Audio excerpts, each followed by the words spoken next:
Moving on to another legal drama, let's talk about Blake Lively and Justin Baldoni's lawsuit. So Blake Lively has dropped her emotional distress claims against Justin Baldoni after his legal team demanded proof. So according to court filings obtained by dailymail.com, the actress also withdrew a second claim to avoid handing over her health records to Justin Baldoni's lawyers. What's the latest here? The tension in the courtroom was palpable. The air was thick with anticipation. Blake Lively's attorneys stood firm, but clearly uneasy, exchanging glances with one another. They were walking a fine line, and every word mattered. Across the room, Wayfair's legal team was poised, sharp as ever, their eyes locked on the opposing counsel. But at the center of it all, there was Blake Lively herself, a beloved actress now embroiled in a battle that could potentially ruin everything she'd worked so hard for. Today, she wasn't the glamorous Hollywood star. Today, she was a defendant in a courtroom drama that would have far-reaching consequences. Her eyes betrayed no emotion, but behind that poised exterior, a storm was brewing. She was used to being in the limelight, but this was different. This wasn't a movie set. This was real life, and things were about to get complicated. Blake had filed claims against Wayfair, accusing the company of causing her emotional distress. These claims were supposed to be her shield, her defense against the alleged harm she suffered. But now, her claims were being questioned. Wayfair wasn't backing down, and neither was the court. Wayfair's attorneys had demanded medical records to prove the legitimacy of her emotional distress, a move that sent a ripple through Blake's defense. How could she prove her pain without exposing herself? The pressure was mounting. Hey, Colleen. So what are you? We are reading a script. It is with us. I might be sniffling a little bit. Who's all here? Are there a bunch of fans here? So many. Enjoy, guys, enjoy. You were picked from thousands, and you were picked because of your reasons why. Don't be sorry. Even crying when I read the book made me cry. Yeah. What can we do now to make this the best book to movie adaptation you've Put ever us out seen? in a movie. You are now the only fans in the world to have read the script. So It translates to a movie really well. I chose it cool. So now I think we should make a movie. Blake's attorneys had no choice but to fight back. Their words were sharp and fast, attempting to counter the motion to compel that Wayfair had filed. But it was clear that the situation was deteriorating. Blake herself stood up to speak. Her voice, once full of confidence, now faltered under the weight of the accusations. She was trying to maintain control, but the strain was showing.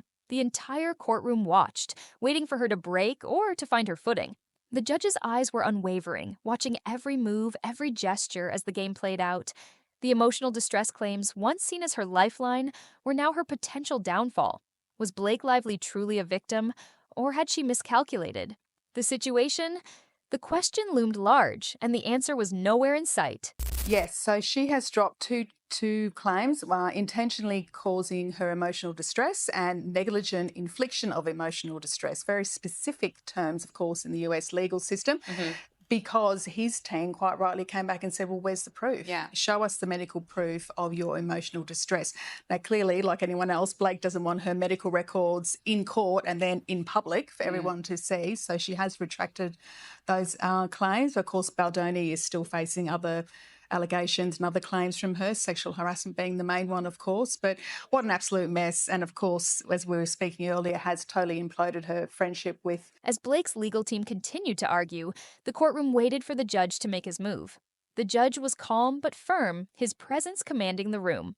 He wasn't going to be swayed by the theatrics or the media attention that Blake's case had already attracted. This was a court of law. And here, the rules were the only thing that mattered. The judge's voice cut through the silence. The motion to compel is denied, he declared, his words echoing in the room. A small victory for Blake's team, but only a small one. His next words, however, sent a shockwave through the courtroom. The claims cannot be dismissed with prejudice. However, they cannot be dismissed without further examination. The room held its collective breath. Blake's fate hung in the balance, and every eye was on her. She'd been given a chance. But that chance came with a price. The judge wasn't finished. You must either reach an agreement with Wayfair or file your own motion to withdraw the claims. If you do not, these claims will be dismissed. And You will not be allowed to present any evidence of emotional distress in this court.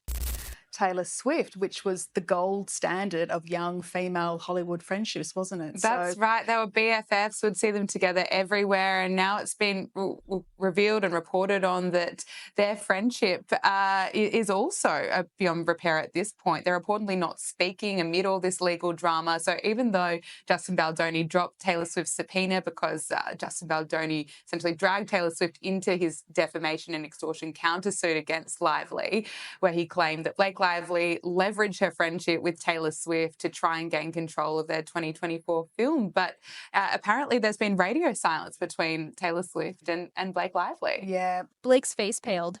Her attorneys shot each other uneasy glances. The gravity of the situation was sinking in.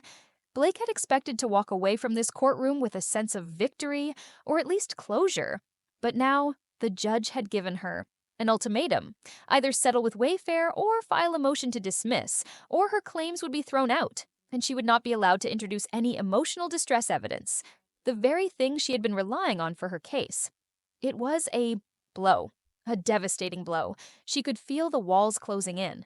So it was a risky move by Blake, I think, to weaponise her friendship with Taylor in this way and sort of make out that she was part of a campaign to control the script narrative on it. And of course, Taylor's legal team and family came back and said no, she had nothing to do with anything about the production of this very contentious movie. But Wayfair wasn't letting up. Their legal team immediately jumped on the opportunity to press the issue. They had been pushing for Blake to provide the necessary medical records to back up her claims, but she hadn't complied. Now, they had. Their chance to argue that Blake was trying to manipulate the system. Wayfair's lawyer stood up, delivering a powerful argument. Blake Lively doesn't want to provide medical documentation, she doesn't want to participate in discovery, but she also wants the option to bring these claims back later. She wants to have it both ways. The words landed with a heavy thud. It was a claim that Blake's attorneys couldn't easily brush off. As the arguments continued to fly back and forth, the judge remained calm. His attention was unwavering, but his expression never wavered. Blake's attorneys fought tooth and nail to maintain their position. But with every passing minute, it was becoming clear that the judge wasn't buying into the idea that Blake was the helpless victim she was trying to portray. The judge's voice once again broke through the chaos. If you do not come to an agreement with Wayfair or file your own motion to withdraw these claims, I will not allow you to present any evidence of emotional distress. That's the reality here. And obviously contentious lawsuits. So I think Taylor has sort of gone into self-preservation mode and just retracted from that friendship, which is a tragedy, because I don't imagine Blake has a lot of friends who are willing to step into the arena and protect her now. She seems to be, imploding friendships all over the place. And it's not looking that good from her, for her, I should say, at this stage, as more and more evidence comes out and as the trial continues. But let's talk about the Diddy trial. So, so many celebrities continue to be name-dropped during this explosive testimony in the Sean Diddy Combs trial. Whitney Houston's been named, Mike Myers, Mariah Carey, a few A-list stars who came up during the testimony during the third week of Diddy's sex trafficking and racketeering trial. Now, of course, they're not accused of any wrongdoing. But where are we up to with this trial?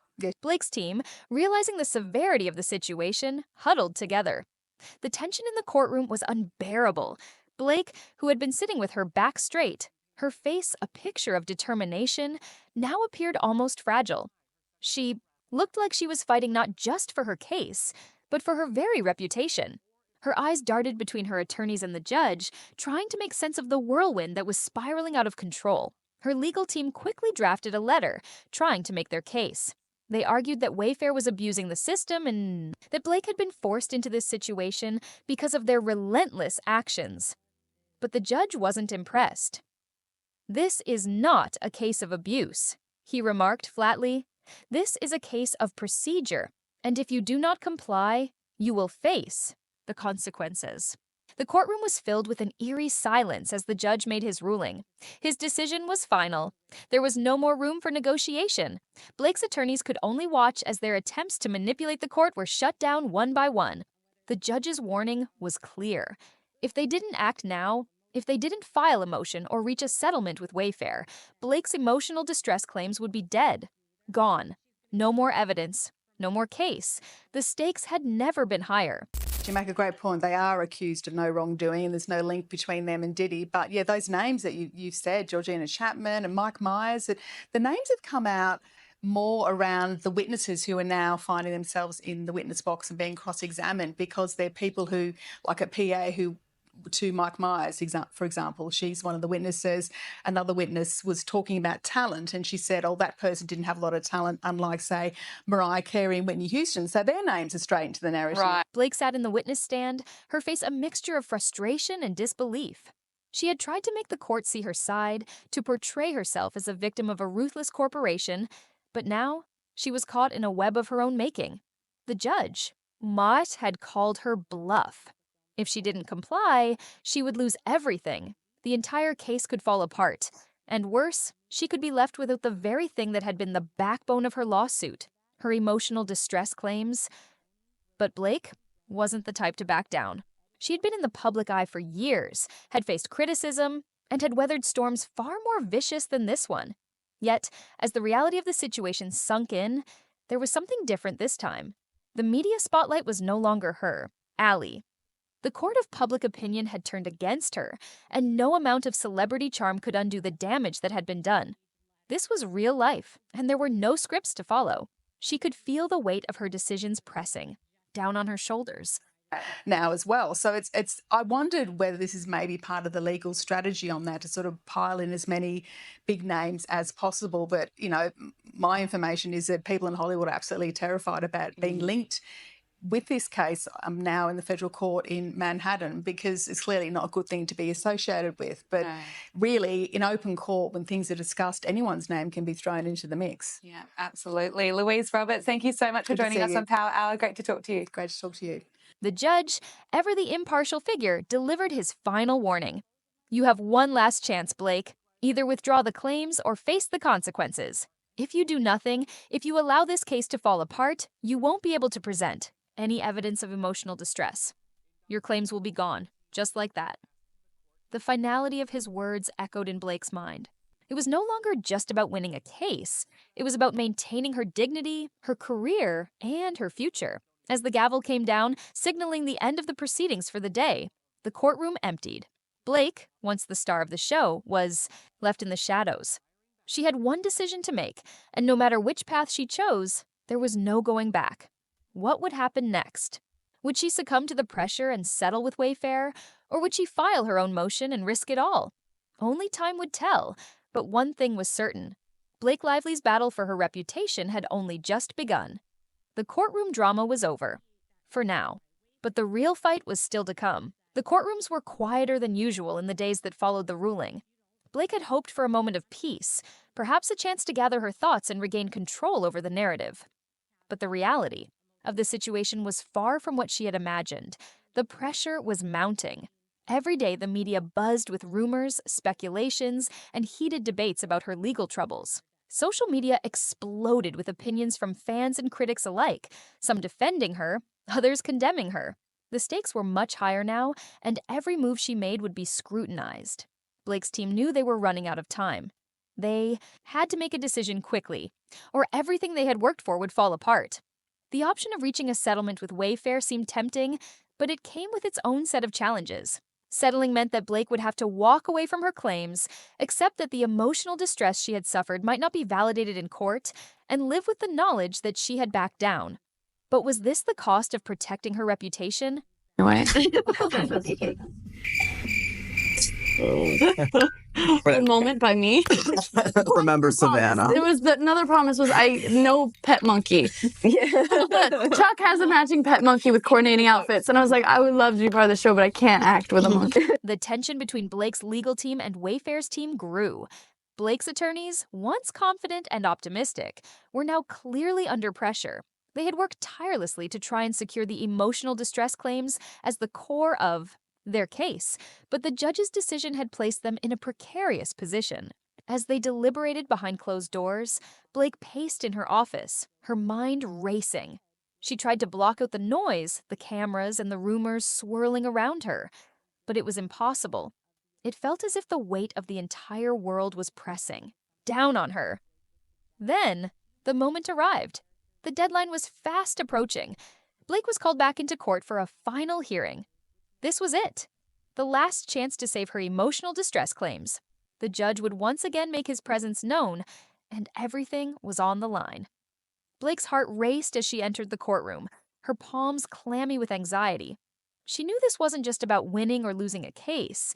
It was about restoring her public image, her career, and perhaps even her sense of self-worth.